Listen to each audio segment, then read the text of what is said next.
All right. Good morning, everyone, and welcome to the latest episode of How I Met Your Mortgage.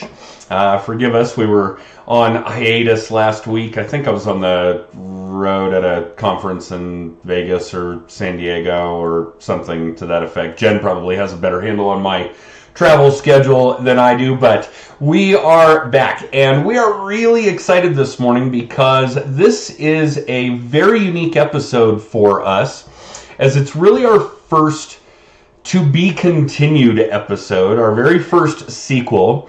Our guests this morning, and forgive me before I forget, I'll say that I'm Adam Smith with Just the Tips Coaching, and with us as always is our marketing director, Jen Waybauer. Jen, good morning.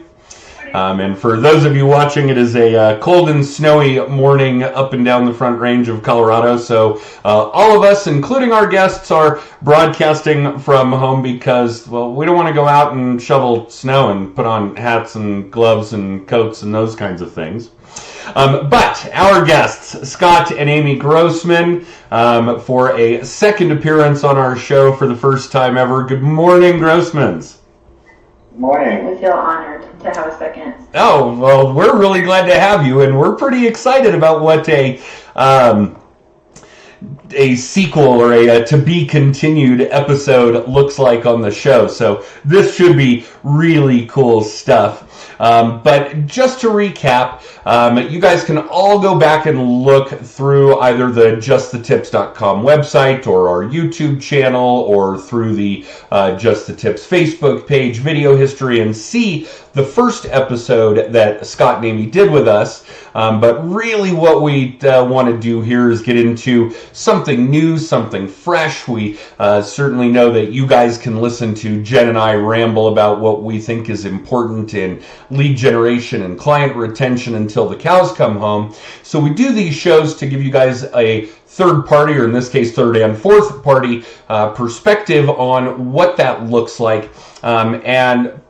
Scott, Amy, if you guys want to just reiterate on some of the things we talked about, the 55 and plus community that you guys focused on for so many years and what you guys do for client retention, but we really want to put the show in your hands and give our audience something new. So take it away. All right, well, again, thanks for having us.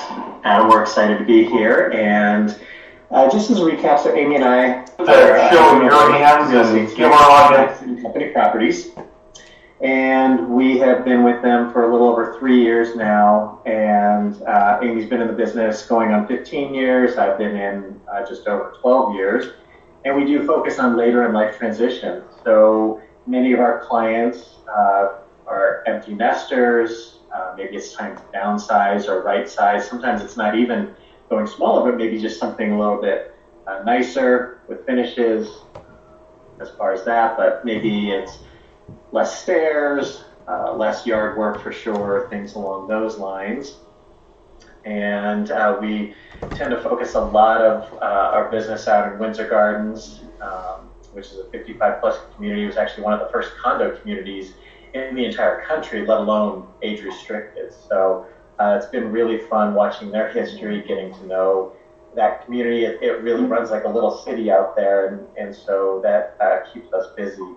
And I'll let Amy chime in here a little bit as well. Yeah, and we've got several hundred clients, and working with people, obviously we are able to dig into who they know and their family. A lot of times we're working with their family. So we do get a good opportunity to work outside of the retirement community, so it keeps us pretty well grounded and in the know. We've had a number of sales and buyers throughout the Denver metro area, so it is interesting to get the perspective of the market and the time of year when things are hopping. Because like today being a snow day, it would be really easy for us to just stay in bed and say, oh, no one's going to call because it's snowing, who wants to look in this kind of weather. But our experience is this is when people get on their computers and they're staying in home too, and they're like, ooh, let's start doing some shopping and start getting a little bit more calls and leads. It's an indication that winter is coming. It's a little bit early right now, so especially for later in life transition type people, if they thought they would have more time, a lot of them think, oh, I'm going to get them before the holidays, and they think they have a little bit more time. But when weather comes in early like this, it puts them in attack mode, and they're like, oh, I better get on this, so that, as soon as the next warm cycle comes through, they're going to want to get out there and try to get things done. So we're preparing for another wave. It's and Jen and I are both grinning ear to ear because the video blog that we'll release shortly after this show, our weekly high production video blog, is along the lines of those subject about how seasonality shouldn't be an impact, and about how you do have to be working on your lead generation type stuff year round, every month, essentially every day. So yeah, we're very ecstatic to hear you guys reiterate what we find to be important as well. Please, go on, Amy. No, and you talk about client retention and things that we do, and it happens to be that this week we're hosting a little party for our clients, a little appreciation party, and we try and do some different things. This is mostly geared towards our Windsor Gardens clients. We're actually hosting it at the community since we have so many out there. And we also do other events outside for other clients, for our business partners, things along those lines. But we're excited just, opening it up to have people come in, sit down. We're having it catered by Illegal Pete's. And so just for us, it's something different to try. And so we're giving that a shot. But it's always great to get our clients together. They start interacting with each other and talking and create friendships out of it. So it's really rewarding for us to see that. So we've got that coming up, and then by golly, it's Halloween, and we're into November already. So it is getting to be that, quote unquote seasonality time of when people think things are slowing down. But like you said, that's when we're ramping up our business and planning and planting the seeds as well for next year. Okay. And I'm guessing this is a relatively biased opinion, but I certainly want to acknowledge that Bob Grossman says that he loves the two of you, and that it's because of you that he lives in Windsor Gardens. So hopefully Bob will be able to participate in that event as well. And Jim, we see your comment too. Good morning to you. But yes, please, Scott and Amy, don't stop, because this is great fodder and great content for our audience. That's great. Yeah. So Bob is my dad. Okay. and even though he's not technically on the payroll, he does a great job as an ambassador for us. It's pretty funny, and it's great. And I'm sure he will be there in a couple days. So we'll see him at our get together, and it's nice to have that family support as well. So we're looking. Well, I was going to dovetail on the whole, it's seasonal, because we've got Halloween and we've got Thanksgiving and then Christmas, but the lead generating we do is twofold. It's the people who are procrastinator last minute shoppers who want to get in before the holidays, and then we have another wave after the new year. It's New Year's resolution time, and so we always get a wave of people in January and February who it's their New Year's resolution to make a real estate change. They're going to downsize. They're going to retire. It's tax season. There's all these things that happen. And if you don't start now to reach out to people and connect with people, it's only a couple months away. So we have to get the word out. We need to talk to people about the different opportunities that exist in the Denver metro area, because we run into people all the time. They want to make a change and they don't know where to go. And that takes time, and they want to, before they even talk to a lender, before they want to go see the place, they want to see if they can see themselves live there. And some people, we if they're going to talk to a lender, we just are working with a lady right now, and she didn't know she had issues on her credit that weren't hers. And, for later in life people, especially, anyone, it's a horrific experience when you think, oh, I think I'm going to do something with my life and I'm going to go do this and that, and they hadn't done it. They haven't moved in 10, 20, 30 years, and the whole process is new, and they jump in and they find out all this is going on. And so it takes months. It takes a significant amount of time to do the full circle and make the actual move. I'm talking to a guy right now. They were gonna move last January, and then they got cold feet, and they're like, "Well, we're not ready to leave our house yet. We want one more year in our house." So they've just called me. They're looking at this January. So a lot of these leads, they take a long time to work on. So you have to stay on it. Well, there are a couple of really important points there, and I hope our audience is hearing it differently from you. At least the ones who don't execute are hearing it differently from you than they do from Jen and I. One is that, and this will be part of our blog that we'll release again later today, the lead gen activity has an impact in your business months down the road. What Amy is trying to get across to you guys here is that the work she's going to do now is what's going to pay dividends for her in January, February, 30, 60, 90, 120 days down the road. And I think the other really important point here for everyone to understand is that real estate, mortgages, sales, high-ticket items that are direct to consumer is not a job. It is a career, a marathon, not a sprint, if you will. And she knows full well that the work she's doing that lays that groundwork today may not pay dividends until January, February of 2021, 2025, whatever the case may be. And that she's, doing work today, building that foundation. Well, you guys have been for it's a long time. I'm not going to get into it because we don't want to start discussing how old we all are. But that work pays dividends in what could be 6 months or 6 years or a dozen or 18. And you guys really need to understand that the work you're doing now, if you're doing good framework, foundational lead gen type work, is going to help sustain a career and not just a job. Exactly. All right. Keep going, Amy. This is fantastic. I'm just winging it, so. You're doing great. We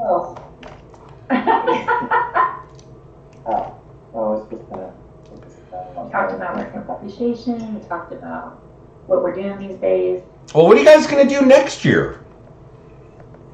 Well, funny you ask. We're in the process of planning when we're going to sit down and do our actual business plan for 2020. Every October, and October is almost done, is usually when we sit down and we spend a whole day and we analyze the previous year, we talk about the next year, and then we bring in our assistants to talk about when we're going to plan events and how many pop buys we're going to do and when we're going to do them, so that it's all on a calendar. That way our staff knows what's coming.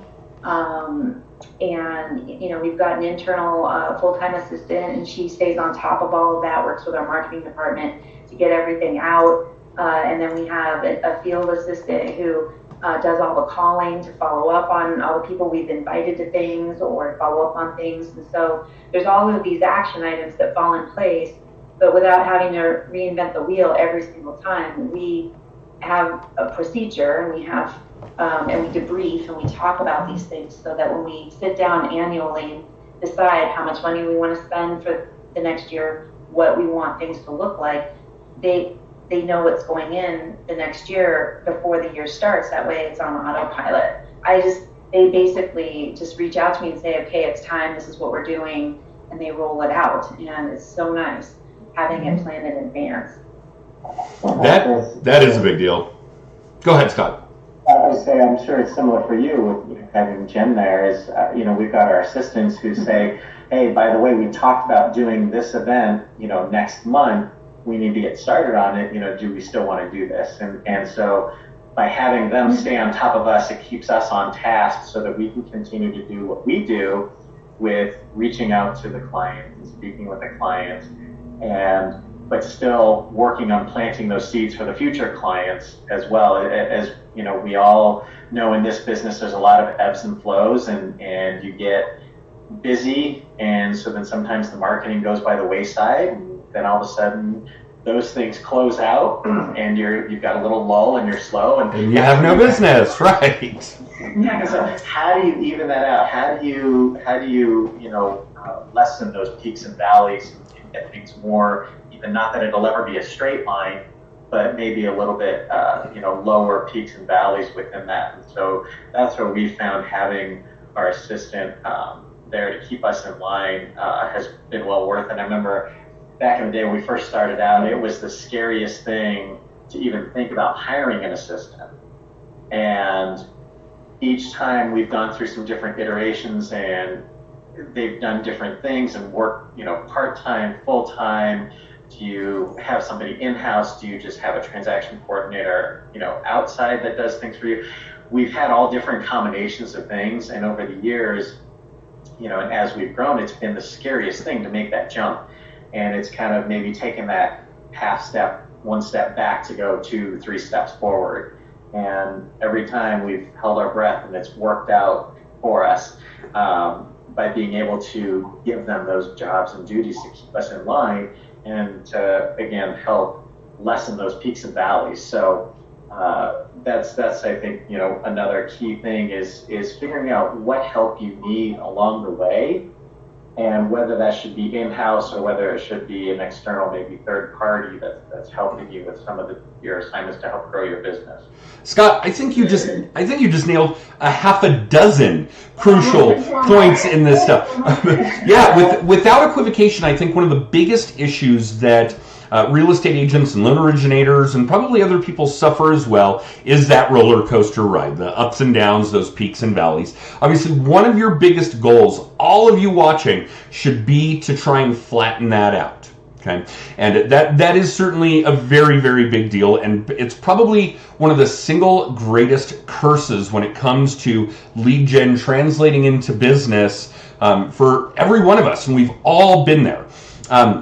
Yeah, I can't express enough how important that is that you brought it up, because I'm not sure that we talk about it a whole lot on the show, and we probably should, because it has plagued or plagues every one of us without equivocation. With the hiring of an assistant, and Jen does some of the work, and Jen and I have a number of support people in my office, some that do transactional work, some that do marketing work, those kinds of things on the mortgage side of my business, which does enable me to focus strictly on my lead gen, which does help flatten that out. And we do talk a lot about that first hire, that first assistant, the next hire, whether it's an assistant or a TC or whatever the case may be. And I cannot express enough to all of you watching how important this is, and the formula that we use is very, very basic. But if you are contemplating an assistant, remember this: you could hire somebody for $20 an hour for 20 hours a week. That's $400, $1,600 a month. These are rough numbers, but it would free up 80 hours a week, 80. Could you find one more deal in 80 hours? Does that one deal pay you more than $1,600? Those answers should be yes, without equivocation. So the third question is yes, or the answer I should say is yes, you should hire an assistant. So yeah, Scott, you nailed like literally half a dozen important points that we would always want to get across to our audience. So don't stop. You guys are doing great. This is fantastic. Well, I want to dovetail on what he was talking about, because I can only imagine when I'm in a room and I'm hearing other people talk about all these things that they're doing, and you think that they have all the, the magic, potion, and it's all working 100% of the time. And we are always having to circle back and debrief and restructure all the time. We try to meet weekly ourselves just so that we can stay on top of things, both in the personal and the work, because a lot of it crosses over. And maybe we try something and it doesn't work. Or maybe it's like, there's a couple things on my plate that every year at our meetings are on my plate for the next year, and a year later they're still there. And so we do have some of those too. It's just really prioritizing and trying to figure out what makes the most sense. I've had it on my plate to do we had a professional brochure done years ago, and I loved it. And it was full size, it folded, so I could put full size 8.5 by 11 pages in it, so that I could customize who I was talking to. And then when we switched companies from Remax to Madison, we needed to redo it, and it didn't get done within 3 years. But Madison has a lot of other materials that have been great for us that we've been able to use, but it's just been on my plate. I want to get my brochure done and redo it. So that's definitely an example of, it's like we all have these things where you want to make it better, you want to have these tools in place, but you just don't get to them. But if you don't have at least a guideline to keep you focused, you're going to, lose a greater percentage over the next year than if you didn't plan. So I think that just by having some sort of guideline, putting it all out there, we had an event planned in November, and my assistant said it's time to do this event, blah, blah, blah. And because of the weather conditions and because of what's been going on in our client event, we said, you know what, I think this year we're going to nix that event. So it was on the schedule. We made a decision that it probably didn't make sense to do that event, so because we've got other things. So, it's constantly changing. It's just staying on top of it. But even, there was time where we weren't even meeting every week, and then things were like unraveling and not, very seamless. So that's when we identified we need to force ourselves to have our meeting. And if it gets canceled because of one thing or another, we have to reschedule it at that time, make sure that it gets on another time in the schedule so it doesn't just get lost and fall off. So that's been our focus lately, is just meeting and talking and communicating, sure on track, And again, I think that goes out, to your audience, whether you're on a team, whether that team is husband and wife, whether you're friends or you came together to partner up, or if you're working on your own, you've got to spend that time working on your business, not just in your business.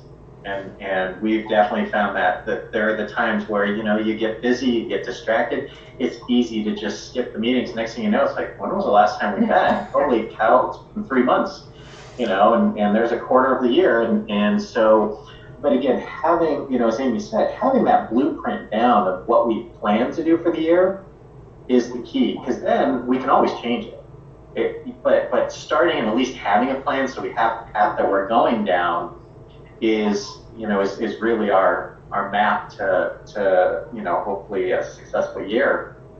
And then change, instead of just winging everything the entire time, even though I don't know, we've been winging this okay, I think, today. But for the most part, we like to plan ahead and really kind of have that game plan and outline there for us to follow. But it doesn't mean we have to follow it exactly 100%. And we try, just like Amy said, we try things.